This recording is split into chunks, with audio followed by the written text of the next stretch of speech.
Hello humans and welcome to this video, and it is Friday, which means it is crate day, unfortunately. So there is new crates in the shop, and this time they are Skorpion G crates, as you can see right here. Now, first of all, before I'm gonna go into the Skorpion G and before I'm gonna go into those crates, let's say it together 3 times again, as always. Don't buy crates. Don't buy crates. Don't buy crates. Good.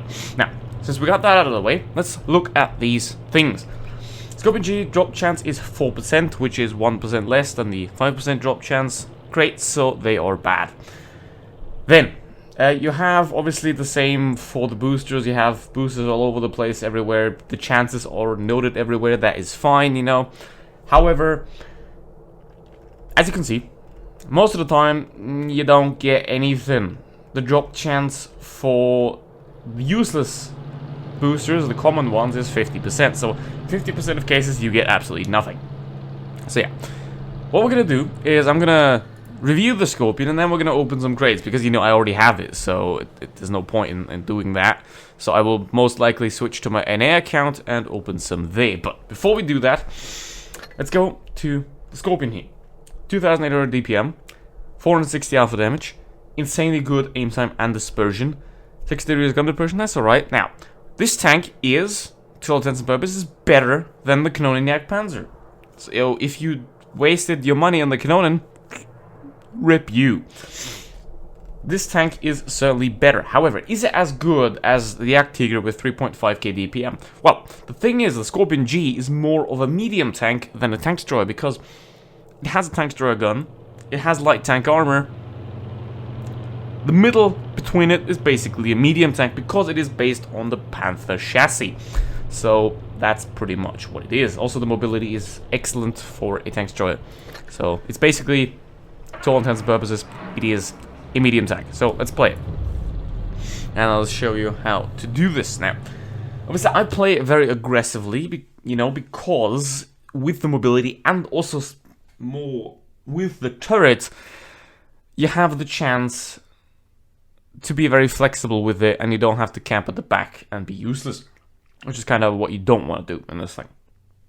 Unless you don't really know how to play it, then camping is the only option, really. But if you're a bad player, then this tank is nothing for you, because obviously the less armor a tank has, the less mistakes it forgives. So newer and worse players should keep their hands off lightly armored vehicles, certainly.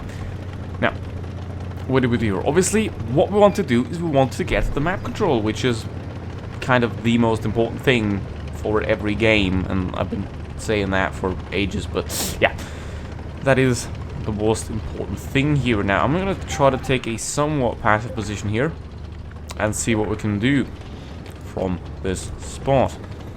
Okay, now, let's try and peek that. Fosh. That penned. Let's go.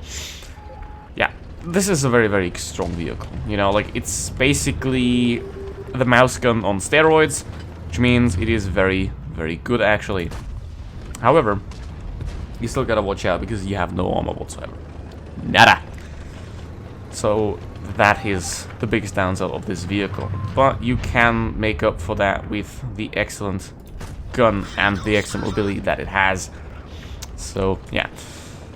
Yeah, the T-49 is gonna, I think, try to push forward here, which is exactly the kind of guy that we have to avoid. Yeah, okay, he's horny. He's horny. He's absolutely horny. Look at that. Look at him.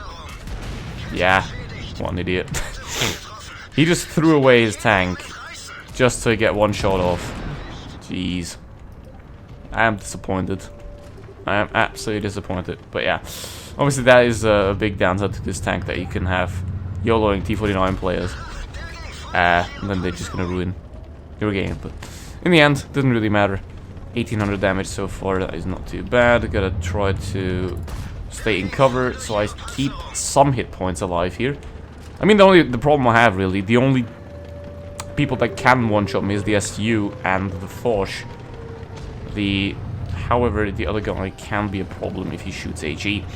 So now let's use the mobility, you know. Because CR is isolated, we can see that, we spot that. How we go for it? SG 1:30 PM. Hello there, Wiz cousin. And that's 500 damage. Okay, 2.8. Pretty good game so far, I'd say, at least. And he's dead. Okay, the Batchat is going to go down to the Foch, but that's okay. Or is he? Nope. He is gonna go down to the SU. I gotta wait. Watch out now. Ooh, he shot HE and he fucked it up. Let's go. Now I'm a one-shot though, so I gotta be very careful. Essentially, the way you have to play this tank is you always have to assume that you're a one-shot. That is the best way to play this thing. So yeah, the enemies are all a one-shot now, so it should be doable if they are competent, which I hope they are. But yeah, 3k damage, and in the end, that is disappointing. Anyway, let's move on. So let's try to get another one, a better one, hopefully. I mean, 3k damage is pretty good, but let's do it better. Obviously, I'm trying to go somewhat aggressive here. The enemy have a Skorpion as well. They have a light tank and a medium tank, so they might also try to get the island. Exactly, there's the type. Okay, speed, speed, speed, and accuracy. Bonk. That is exactly what you want to do with this tank. Use the speed, get a good position, use the gun, do damage, and wreck some people. And dead. Aiming is optional, however, it is very useful, so you should certainly do that. Okay. Well, actually, thinking about it, you don't need to aim. It's overrated. Ow. Yeah, there you can see again the very, very non-existent armor of this tank, whereas a tier 7 light tank can just penetrate me and do 300 damage. So, yeah, as I said, you have to play this tank as if it had no health and if it were a one-shot at all times. Pretty much, that's how I tend to go for it. Doesn't mean I'm gonna play passive, because that's not cool.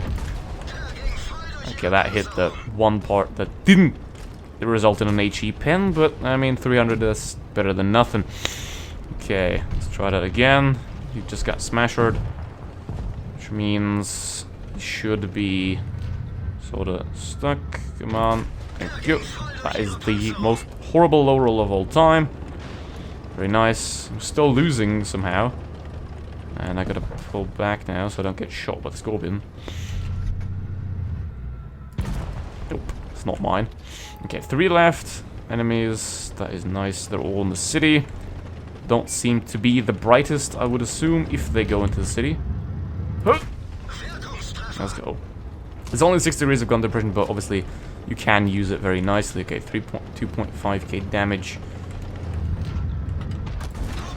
That is nice.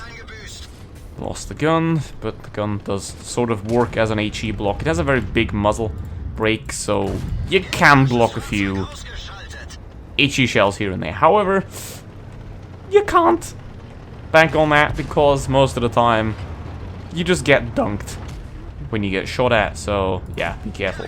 Be very careful. Okay, 3.7k, that is nice. And we're playing actively, we're not camping in the back. That is exactly how you have to play this thing. Use your brain and cause that pain! Hell yeah. Smash is gonna put that tiger out of his misery. I was about to say put him onto a one-shot, but he did use the HE, so there you go. That is interesting. That is very nice. Let's go. 3.7k, second class. I don't see anything wrong with that.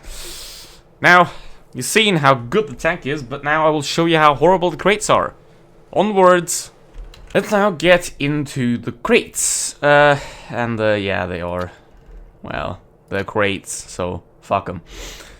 Obviously, don't buy them. The Skorpion G is a very nice tank. It is not worth buying crates for, because first of all, there is no charms in this thing. You know, the legendary camouflages drop chance 6%, whatever. There is no charms, so which means you have to basically open an infinite amount anyway. I mean, then again, for the Kanonen, you need 115 euros to get the tank with charms, so the crates are never worth it. Obviously that's why they're being sold. So I'm gonna just go over these 3 here and let's see what happens. Obviously, again, reminder to you, do not buy these crates. Just don't buy them, okay? Just don't help Wargaming continue the endless greed of gambling. Okay? Don't fucking open them. Don't be that person. If you open crates after this video, you misunderstood the entire message of the video. And with that, let's go and take a look what we get in these 3 crates. The worst. Nice. Not. Okay, 2,000 gold, so we're minus 2,000. Let's say 100 gold for the first one and 200 for this one, so we're minus 1,700. At this point in time. And what do we get? Oh, there we go, minus 1,600. I got the stinging camouflage though, which I think I already had. So I already had it. Yeah. Where's my compensation? Bruh. Anyway, I got lucky there with the camo. As I always get lucky. Pretty much. But, yeah, that is it. And, hope you don't open crates now. And if you do, you are a horrible disappointment. Goodbye.